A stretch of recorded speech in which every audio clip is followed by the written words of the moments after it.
오늘은 길목교회 창립 6주년입니다. 우리 교회와 세상의 통로, 길목, 또 복음의 통로가 되기를 소망해서 길목교회가 이 땅에 세워진 지 6년이 흘렀는데 1년이 흘러갈 때마다 마음의 부담감이 굉장히 큽니다. 그냥 1년 때에는 새내기니까 아무렇게나 또 모든 걸 시험해도 괜찮았는데 이제 5년 차가 넘어가면서부터는 10년에 가까우다 보니까요. 책임감, 또 부담감, 하나님께서 이것을 기뻐하실까? 나는 제대로 걸어왔을까? 우리 길목교회 공동체는 지금 한국교회 안에 하나님이 원하시는 뜻대로 교회로서 잘 서 있는가? 이제는 결과값을 하나님 앞에 올려드려야 될 때라고 생각이 되니까 책임감이 큽니다. 그래서 매 주일마다 교회 안에서 일어나는 여러 가지 상황들을 보면서 매주 생각하죠. 길목교회는 제대로 가고 있을까? 이제 이러다가 순식간에 10년이 오는 것은 아닐까? 그런데 10년 뒤에도 또 20년 뒤에도 또 하나님께서 기뻐하시는 길을 계속 갈 수 있을까? 1년에서 3년 차 빼놓고는 이 생각이 늘 들었던 것 같습니다. 아마도 길목교회 된 여러분도 동일한 생각을 하실 거라고 생각합니다. 이 6년 차 하나님께서 그러면 이 길목교회 공동체가 어떻게 또 무엇이 필요하다라고 생각하시고 말씀을 주실까? 오늘 이 누가복음의 말씀을 함께 묵상하면서 그 메시지를 발견해 보면 좋겠습니다. 예수님께서 제자들과 함께 베다니라고 하는 한 작은 동네로 들어가셨습니다. 예수님의 제자 13명이나 되죠. 그렇게 많은 사람들을 데리고 한 집에 들어갔는데 바로 마르다의 집이었습니다. 그 집에는 마르다와 마리아 두 자매가 있었는데 예수님이 그곳에 가서 대접을 받으셨던 모양입니다. 그래서 마르다는 열심히 준비했고, 그런데 이 같이 준비해야 될 두 자매 중에 한 명, 마리아가 예수님 발 앞에서 시간을 보내고 있는 게 보이는 겁니다. 혼자서 열심히 준비해서 너무 힘들고 손길도 아쉬운데 그러고 있는 모습을 보니까 마르다가 화가 났던 모양입니다. 그래서 예수님한테 가서 한마디 하는 게 오늘 본문의 말씀입니다. 그런데 39절, 여러분 오늘 이 사건은 단순히 손님 접대하다가 일어난 해프닝이 아닙니다. 만약에 그랬다면 이 사건이 기록되지 않았을 것이고 오늘 마지막 42절의 말씀, 예수님께서 하신 말씀도 어떤 의미를 가지지 못했을 겁니다. 그런데 그보다 더 깊은 이유, 의미가 있었고 예수님도 그것을 이 사건을 통해서 우리에게 알려주시고자 했습니다. 그래서 오늘 39절 말씀을 보면 마리아라는 동생이 있어 주의 발치에 앉아 그의 말씀을 듣더니, 그냥 언뜻 읽으면 아마 한 여인이 예수님 앞에서 말씀을 듣고 있는 정겨운 모습으로 생각이 될 수 있습니다. 그러나 이 말씀을 1세기 유대 사회의 눈으로 보면요, 그냥 그런 모습이 아닙니다. 여기 마리아가 예수님의 발치에 앉았다라고 하는 이 표현은 누구의 제자다, 제자로서 스승님의 말씀을 경청하고 있다라고 하는 뜻이기 때문에 그렇습니다. 우리 사도행전 22장 3절 말씀에 보면 사도 바울이 자신에 대해서 이렇게 소개하는 내용을 봅니다. 내가 가말리엘 문하에서 우리 조상들의 엄한 율법의 교훈을 받았습니다 라고 했죠. 근데 우리 한글로는 문하에서라고 썼지만 원래 성경이 기록된 이 헬라어로 기록된 내용은요, 그의 발치 앞에서라고 하는 뜻입니다. 그러니까 오늘 지금 누가복음 10장 38절, 지금 39절에서 말씀하고 있는 내용과 똑같은 단어로 쓰인 거죠. 그러니까 누구의 발 밑에 있다라고 하는 거, 사도 바울이 내가 가말리엘 선생님의 제자였습니다 라고 밝혔던 이 문장이 지금 여기에도 똑같이 쓰이고 있는 겁니다. 그렇다면 이 마리아는 예수 그리스도의 제자와 같은 모습을 여기서 보여주고 있다라고 하는 것이죠. 그런데 중요한 한 가지가 더 확인할 수 있는데 39절에서 보면 그의 말씀을 듣더니라고 되어 있죠. 근데 우리 한글로는 이 부분이 제대로 캐치가 되지 않는데 헬라어에는 시제가 두 가지를 써서 그 내용을 명확하게 구분해서 표현해 줍니다. 단 일회성 동작이 일어나고 이미 끝난 사건에 대해서는 완료 시제라고 하는 것을 쓰고 반복되고 지금도 진행 중인 사건에 대해서는 미완료 이 문법을 씁니다. 그런데 여기에서는 마리아가 이렇게 주의 말씀을 듣고 있는 것을 미완료 시제로 쓰고 있죠. 그냥 한번 예수님 왔으니까 예수님 말씀 한번 듣고 어디로 갔다 이걸 표현하고 있는 게 아니라 마리아는 계속해서 주님 발 앞에서 주님의 제자들과 함께 그 속에서 예수 그리스도의 생명의 말씀을 듣고 있었다. 이거를 강조해서 여기서 기록을 하고 있는 겁니다. 또 한 가지 마리아의 행위에 조금 더 특징적으로 충격적으로 볼 사항이 있는데 그러면 마리아가 예수님 발 앞에서 이렇게 말씀을 듣고 있는 것이 괜찮았을까? 1세기 사회에서는 사실상 용납되지 않는 일이었습니다. 어느 랍비는요, 자기의 딸에게 율법, 토라의 말씀을 가르치는 것은 수치스러운 일이다. 이렇게까지 얘기를 한 적이 있을 정도로 고대 사회에서 여성의 위치와 지위는 이런 것들을 하기에 적절한 대상이 되지 못했습니다. 그러니까 우리 옛날 시골 마을만 생각해도 여자가 어떻게 행동을 많이 하고 활달하게 하면 암탉이 울면 이런 말이 있을 정도였잖아요. 또 남자들이 이야기를 하는 방에 여자들이 와서 말이라도 섞을 것 같으면 굉장히 언짢아하고 그게 안 되는 이런 것도 우리 세대에 경험해 본 일이지 않습니까? 그런데 이 고대 사회에 여기 유대 사회에서도 동일했고 더 심했던 거죠. 여자들이 남자들 사이에 껴서 같이 이와 같은 말씀을 듣는 일, 더구나 이 스승으로부터 가르침을 받는 일은 여자에게는 허용되지 않았던 일이었던 거죠. 그렇다면 여기서 마리아가 지금 화내고 있는 이유를 한 가지는 더 생각해 볼 수가 있습니다. 마르다가 보기에요, 그 당시 누구나 알고 있고 여성들은 금기시 되었던, 그런데 그것을 넘어서서 굉장히 부끄러운 일을 하고 있었던 거죠. 남사스러운 거예요. 제가 집안 망신 다 시키고 있는 거죠. 귀한 손님을 모셨는데 경우에 벗어난 일을 동생 마리아가 행하고 있었던 겁니다.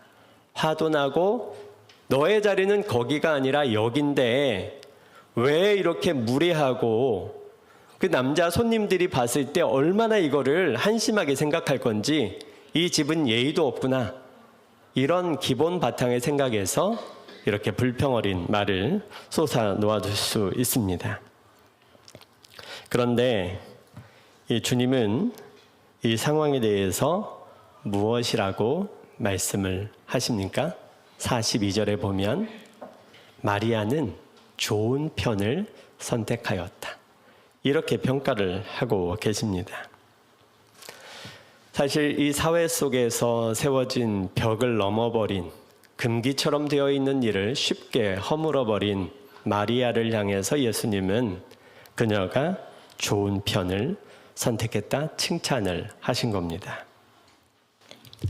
그런데 여기서 우리가 한 가지 명확히 해야 할 부분이 있습니다. 그렇다면 마르다는 잘못한 것인가? 그렇지가 않죠.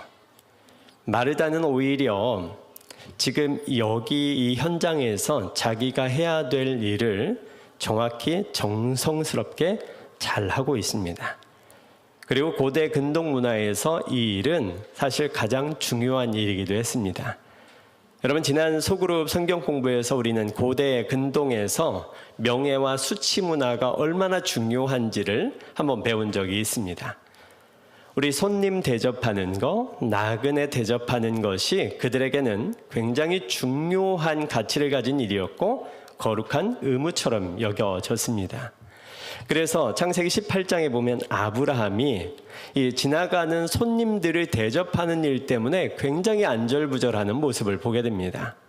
어떻게 잘 대접해야 되는지.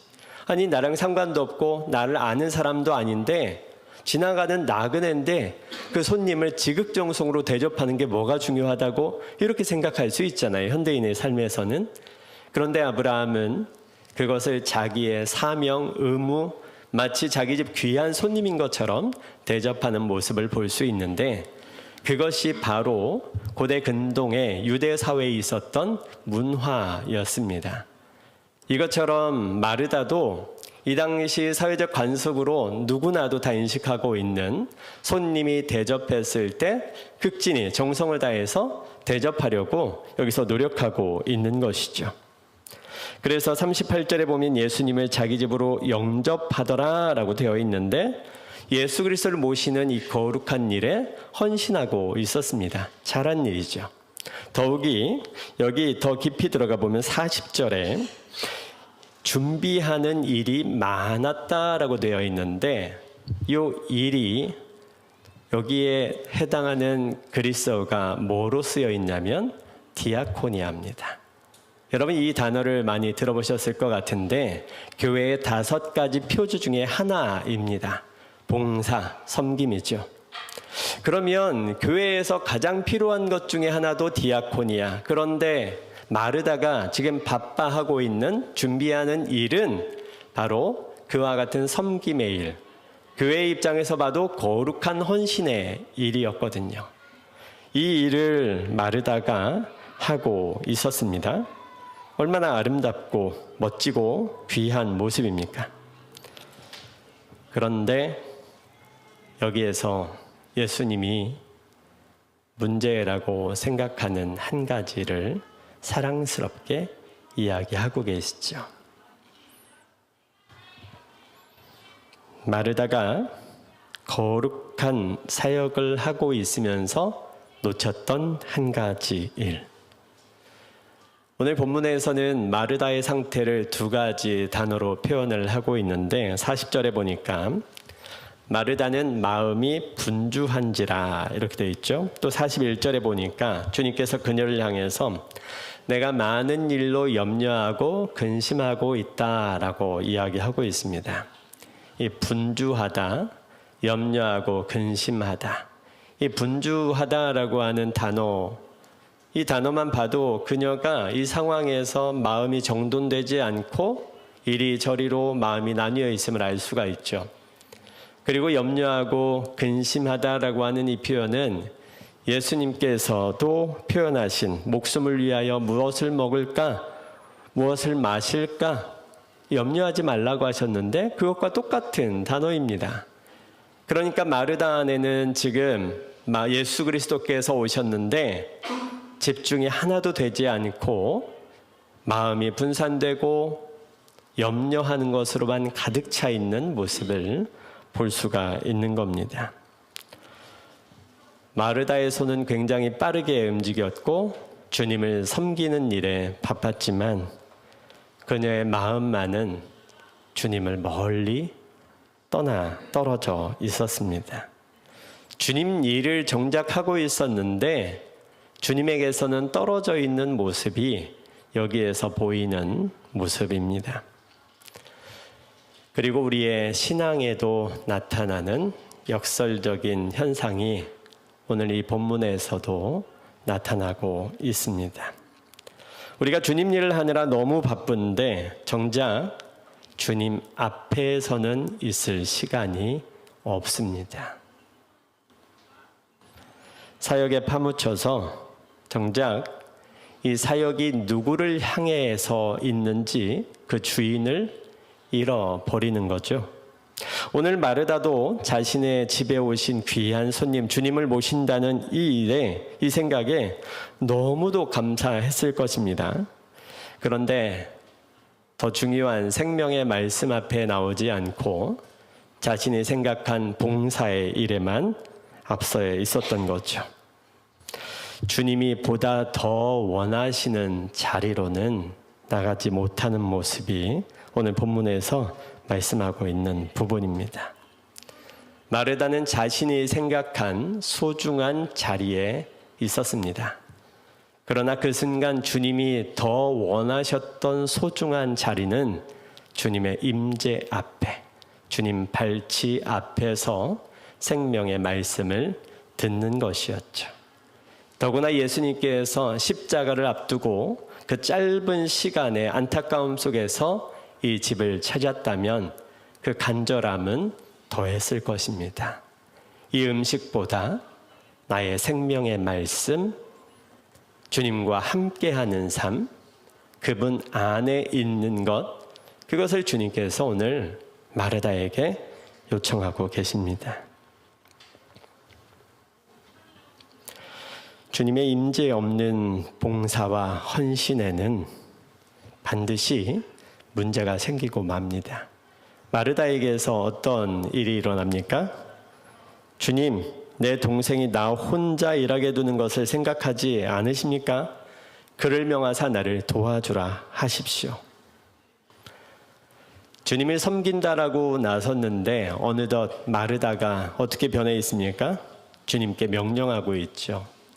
주님의 뜻에 순종하는 자로 시작했다가 내 뜻대로 주님을 변화시키려고 하는 모습으로 이렇게 보여지고 있습니다. 동생을 움직여달라고 주님을 자기 일의 보조자로 생각하는 모습이 나옵니다.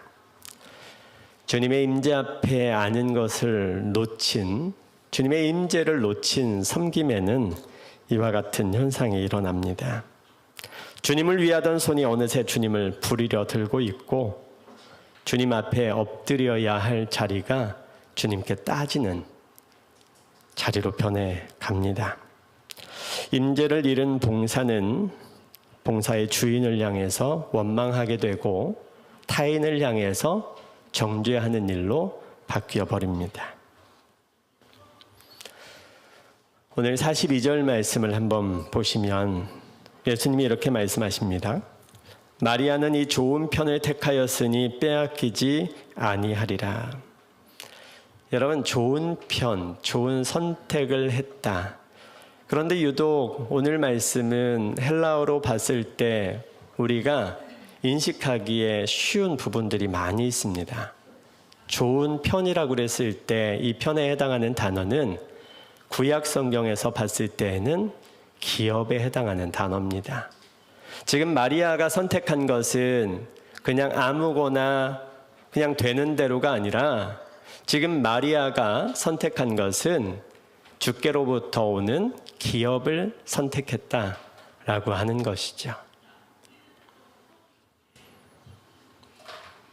마리아는 자신의 기업, 영원한 분기신 주님을 선택해서 그 자리에 앉아 있었던 겁니다. 그리고 예수님께서 한 가지 말씀을 더 하시죠. 빼앗기지 않을 것이다. 여러분, 오늘 예수님께서 마르다를 책망하시면서 말씀하신 게 아니거든요. 그래서 마르다야, 마르다야, 얼마나 사랑스럽게 말씀하셨을지 충분히 짐작합니다. 그러면서 예수님께서 이 마지막 때에 간절히 알려주고 싶으신 게 있다라고 하는 거죠. 마르다가 준비하는 음식은 너무나 소중하지만 이것은 먹고 배부르고 나면 금방 없어질 것에 불과합니다. 그러나 주님의 말씀은, 주님의 임재 앞에 있는 삶은 영원히 없어지지 않죠. 음식은 어디로든 빼앗길 수도 있고 잃어버릴 수도 있고 그냥 사라져 버리는 것이지만 주님 앞에, 주님의 임재하심 앞에 있는 삶은 어느 누구도 빼앗을 수가 없습니다. 그래서 마리아가 선택한 주님의 기업, 주님을 기업으로 선택하고 그 자리에 앉아 있었던 것은 영원히 빼앗기지 않을 것이다 라고 여기서 말씀하고 있는 겁니다. 여러분, 우리의 건강도 재물도 또 우리가 소중하게 생각하는 것도 빼앗길 수가 있습니다. 그러나 주님의 발 앞에 앉아 그분을 기업으로 삼은 사람은 그 주님만은 영원히 빼앗길 수가 없습니다. 영원의 삶, 평강의 삶, 진리를 아는 이 삶은 영원히 우리에게 주어져 있는 것이죠. 그래서 오늘 우리 길목교회 성도님들은 6주년을 맞는 이 시간에 우리의 사역으로 바빠서 만족하시는지요? 아니면 우리 사역 가운데에서 주님의 임재하심은 빠뜨리고 살아가시는지요?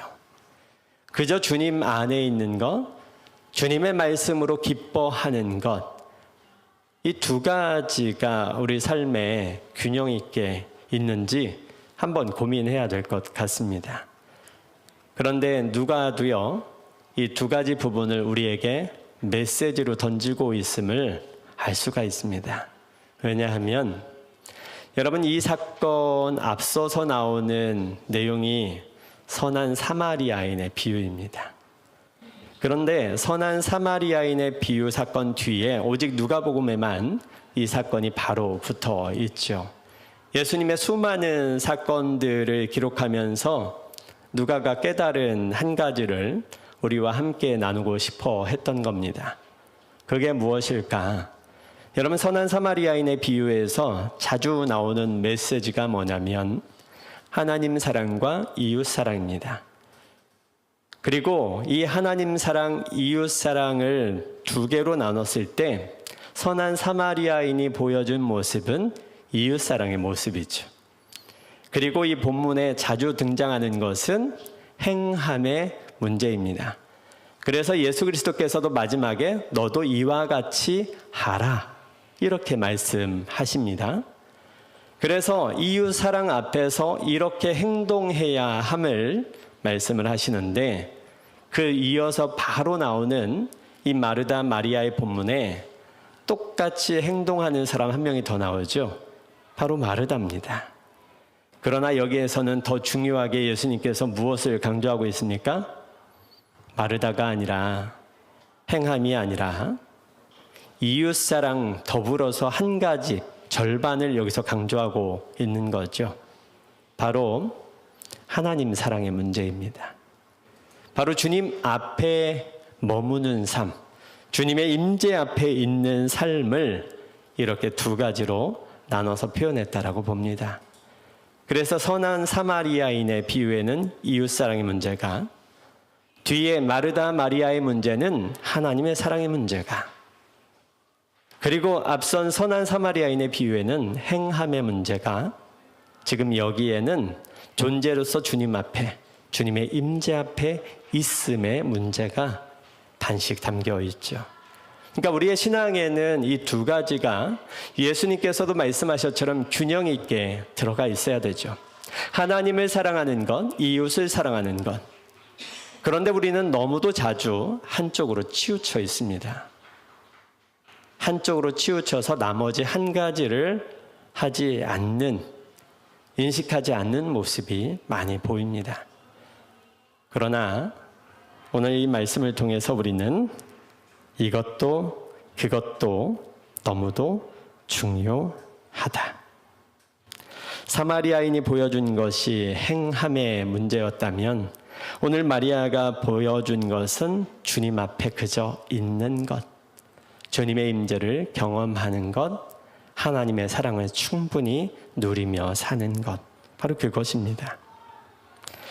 사마리아인처럼만 살려고 하면서 하나님의 임재하심이 없는 그리스도인의 삶은 어떨까요? 사회운동가랑 뭐가 다르겠습니까? 우리의 봉선은 영적 고갈과 불평, 불만으로 끝나고 말 겁니다. 손은 바쁜데 마음은 메말라 갑니다. 일은 했는데 원망이 쌓이죠. 정확히 오늘 본문의 마르다가 그 모습으로 서 있습니다.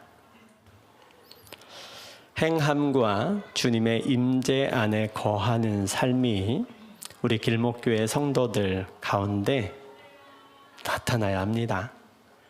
우리 현대 사회를 사는 그리스도인의 삶에 이 두 가지가 나타나야 합니다. 그렇다면 우리는 어떻게 이 마리아의 자리를 우리 삶 속에서 누릴 수가 있을까요? 교회 예배당에 매일같이 와서 기도하고 말씀 보면 그것이 이루어지는가? 절대 그렇지가 않죠. 예수님께서는 그렇게 말씀하시지 않습니다. 성경에서도 우리에게 그것을 말하고 있지는 않습니다. 무엇을 명령합니까? 우리가 예배당에 와서 지금 함께 예배하는 것은 예수 그리스도를 믿는 자들이 함께 모여서 기쁨을 나누는 겁니다. 그리고 나머지 6일은 여기에 있으라고 말씀하시는 게 아니라 세상 속에서 살아가라고 말씀하고 계시죠. 교회에서도 있지만 세상 속에서 살아가는 것이 우리의 기본 삶입니다. 또 제자들에게 부여된 사명이기도 합니다. 세상 가서 어디까지 가야 되느냐? 세상 끝까지 가라고 하는 것이 주님의 명령이셨습니다. 이것이 우리에게 주어진 명령인데, 그러면 우리는 세상에 있을 동안에는 하나님과 전혀 상관없이 살다가 여기 와서만 하나님의 임재 가운데 있다라고 한다면 우리는 실패하고 말 겁니다. 우리 17세기에 평신도 수도사로 살았던 로렌스 형제의 삶을 통해서 우리가 도전받았으면 좋겠습니다. 그는 아마도 수도원에서 주방에서 일을 했던 것 같습니다. 그런데 그가 고백한 이 여러 가지 사건 속에서 그의 묵상의 말들을 보면 이런 얘기가 있습니다. 후라이 하나 하는데도 하나님의 임재하심, 하나님께 요청하고 감사했다라고요. 여러분, 부엌의 일을 배정받았다면 수도사 가운데 굉장히 아마 불평불만이 많았을 것 같습니다. 내가 세상의 일을 다 멈추고 수도사로서 거룩히 하나님 앞에 살아가려고 왔는데 여기 와서 하는 일이 고작 부엌에서 계란 이거 하는 것밖에 없느냐. 그런데 로렌스 형제가, 이 수도사가 하는 말이 우리의 삶을 세상과 교회라고 하는 이분법으로 나누지 마십시오.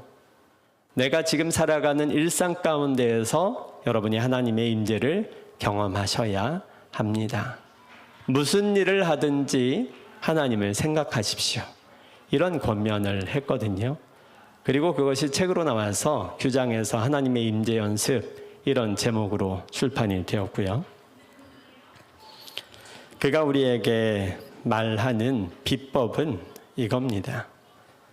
매 순간 하나님을 인식하고 하나님께 부탁하고 살아가라고 하는 겁니다. 지금 이 순간에도 내 마음이 번잡하면 솔직하게 하나님 앞에 아뢰라고 하는 거죠. 하나님, 제 마음이 집중이 안 됩니다. 도와주십시오. 어려운 일이 있으면 하나님, 제가 어렵고 힘이 듭니다. 계속해서 매사에서 하나님께 요청하라고 하는 겁니다. 하나님은 우리 곁에서 멀리 떠나 계신 분이 아니시기 때문에 우리의 부르짖음에 간절히 외치는 소리에 들으시고 응답하신다라고 하는 겁니다. 그런데 이 응답을 우리가 일반 우상 숭배 종교에서 말하는 이만큼을 제사를 드리니까 이렇게 복으로 우리 가운데 응답하시는구나, 가정과 집을 부유하게 만들고, 그런 게 아니었습니다. 그는 오히려 노년에 큰 병에 걸려서 굉장히 힘든 시간을 보냈습니다. 그런데 그의 동료 수도사들의 고백이 뭐냐면, 와서 아니 당신 아플 것 같은데 하나도 안 아프고 웃고 있으니 꾀병 아니냐고 했답니다. 근데 그 뒤에 하는 말은 너무나 힘들고 아픕니다. 그런데 그 힘들고 아픔보다 주님이 말씀하시는 그게 더 달콤하고 행복합니다. 고난이 찾아왔을 때에도 하나님의 응답으로 여길 수 있는가? 그는 어느 수도원장한테 보내는 편지에서 그분도 병 때문에 힘들어하고 있었는데 하나님이 우리의 영혼의 문제를 다루기 위해서 때때로 하나님은 사람들에게 육신의 질병을 허락하시기도 합니다. 그러나 이런 것들로 상관하지 마시고 모든 상황에서 하나님의 임재를 경험하시면 좋겠습니다. 하나님의 뜻을 발견하고 그분 때문에 기뻐하시면 좋겠습니다. 어떤 특별한 목적을 이루고 달성해서 기쁜 것이 아니라 내가 지금 이 순간 하나님과 함께하는 삶 때문에 기뻐하는 것. 그것이 오늘 우리에게 필요한 것이 아닐까. 이 예배당을 나서면 무섭게 표정이 변하고 내 이익을 쟁취하기 위해서 남을 내리깔고 거짓으로 속이고 이런 것이 아니라 여기든 세상 밖이든 하나님과 늘 함께하고 동행하는 삶. 그래서 사도 바울이 쉬지 말고 기도하라 라고 말씀하셨는데 이 삶이 이루어지는 것이 바로 로렌스 형제가 말한 그와 같은 삶이 아니겠습니까? 그리고 오늘 지금 우리에게 필요한 것도 세상과 교회를 구분하는 것이 아니라 여기에서든 세상에서든 동일하게 하나님이 계시고 역사하시고 또 어렵고 힘든 시간에도 하나님하고 부를 수 있는 그런 관계가 되는 것 아니겠습니까? 그래서 로렌스 형제는 이를테면 우리가 부르는 화살 기도를 자주 했습니다. 한 가지 목적을 향해서 쏘아서 빨리 할 수 있는, 우리는 무언가를 하기 위해서 항상 기도원에 3일 갔다 와야 되고 교회 가서 항상 장시간 1시간 이상은 기도해야 되고 이렇게만 해답을 찾지만 그가 말하는 건 그 순간 즉시로 하나님을 찾으라. 그리고 그 문제를 하나님 앞에 자주 반복적으로 생각을 주실 때마다 감사함으로 아뢰라. 그렇게 해서 우리의 삶도 우리의 삶 속에서 이렇게 할 수 있지 않겠습니까?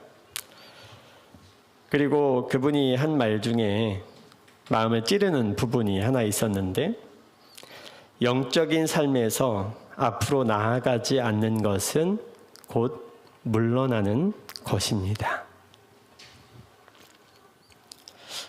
임재는 하나님의 임재 앞에 있는 삶은 한번 쌓아두고 필요할 때 꺼내 쓰는 게 아니다. 매 순간 새로 길어 올려야 하는 살아있는 관계입니다. 그렇기 때문에 하나님의 임재 앞에 사는 삶은 어제의 만족으로 오늘을 살아갈 수가 없습니다. 어제 그랬다면 오늘도 우리는 주님의 임재를 갈급해 해야 되고 그분과 함께 동행하는 삶이 오늘도 우리의 의지를 사용해서 끊임없이 우리의 마음을 돌이킴으로 이루어지게 해야 합니다. 그래서 오늘 예수님께서 마르다에게 하시는 말씀을 우리가 같이 듣길 원합니다. 사랑하는 자야, 너는 지금 너무 많은 것에 끌려다니고 있구나. 잠시 멈추어라. 그리고 내 곁에 와서 앉아라. 이 한 가지면 충분하다. 여러분, 주님께서 우리에게, 여러분에게 지금 원하시는 그 한 가지는 무엇일까? 때에 따라서 하나님께서 분명하게 지혜롭게 말씀을 하실 텐데 하나님과 24시간 동행하는 삶이 여러분에게 있다면 지금 주님께서 여러분에게 요청하시는 그 한 가지가 이루어지면 좋겠습니다. 그 모든 것의 핵심은 그분의 임재 안에 거하는 것입니다. 마리아가 좋은 편을 선택하였다. 그것이 빼앗기지 않을 것이다. 여러분, 우리도 오늘 좋은 편, 주님을 기업으로 선택하는, 그래서 영원히 빼앗기지 않는 그런 삶을 살아가시면 좋겠습니다. 그리고 올 한 해 또 우리는 여기에 있든지 세상 속에 있든지 하나님 보시기에 참 좋은 하나님 나라의 제자로서 여기 와서만 위로와 위안이 아니라 세상 속에서도 주님 때문에 늘 주님이 말씀하셔서 감사와 감동으로 살아가는 우리 길목교회 성도님들 되시길 바랍니다. 우리 함께 기도하겠습니다.